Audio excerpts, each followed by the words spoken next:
Hello students of class 10th English medium. Welcome back to MPS virtual classes. Dear student, today I will teach you a new soil of your chapter. Our new soil is forest and mountain soil. Now we start. It covers about 8% of India's total geographical area. तो ये जो mountain या forest soil है ये India के total area का 8% क्षेत्रफल में फैली हुई है।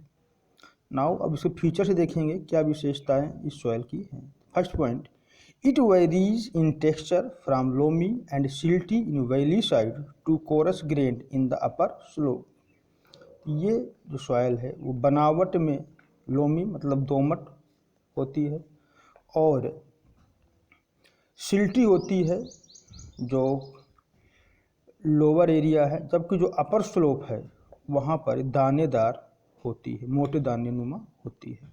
Next, due to lack of forest cover in the snow covered area of Himalaya soils are acidic with low humus content. तो इस एरिया में चूँकि स्नो कवर्ड एरिया जो आपका होता है तो वहाँ पर फॉरेस्ट नहीं पाया जाता, चूँकि बर्फ़ से ढका रहता है हिमालय, तो वहाँ पर फॉरेस्ट नहीं पाया जाता, जिससे जो सॉइल होती है उसका जो नेचर होता है वो एसिडिक होता है और उसमें ह्यूमस की मात्रा भी नहीं पाई जाती है।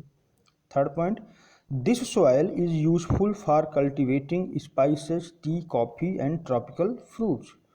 तो इस प्रकार की जो फसलें हैं यहाँ पर खूब उगाई जाती हैं, जैसे कि स्पाइसेस, टी, कॉफ़ी और जो ट्रॉपिकल फ्रूट्स हैं। Next, it is found in lower parts of valleys, particularly on the river terrace and in the hilly regions of Jammu and Kashmir, Himachal Pradesh, Uttarakhand, Sikkim and Arunachal Pradesh. तो ये सॉइल इन सभी राज्यों में, विशेषकर जम्मू कश्मीर, हिमाचल, उत्तराखंड, सिक्किम और अरुणाचल प्रदेश के पर्वतीय क्षेत्रों, पहाड़ी क्षेत्रों में और जो नदियां हैं उनके टेरेस एरिया में ये पाई जाती हैं। नाउ हम देखेंगे नेक्स्ट सॉइल हमारी है एरिड सॉइल, जिसको हम लोग बोलते हैं शुष्क मृदा। डियर स्टूडेंट, इसकी इमेज हम आपको ग्रुप में सेंड कर देंगे। Now arid soils range from red to brown in colour, they are generally sandy in texture and saline in nature. In some areas the salt content is very high and common salt is obtained by evaporating the water. तो ये जो शुष्क मृदा होती है यह red या brown colour की होती है, अलग अलग क्षेत्रों में अलग अलग रंग में होती है और ये सॉइल बनावट में सैंडी होती है, जबकि नेचर में खारा या लवड़ी होती है।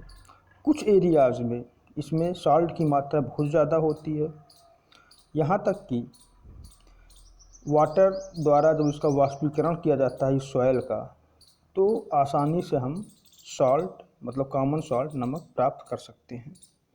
Now due to the dry climate, high temperature, evaporation is faster and the soil lacks humus and moisture. क्योंकि इन सभी एरियाज में ड्राई क्लाइमेट होता है और टेम्परेचर बहुत ज़्यादा होता है, जिससे इवेपोरेशन मतलब वाष्पीकरण बहुत तेज़ी से होता है, जिस कारण इस सॉइल में ह्यूमस और मॉइस्चर की मात्रा बहुत ही कम होती है।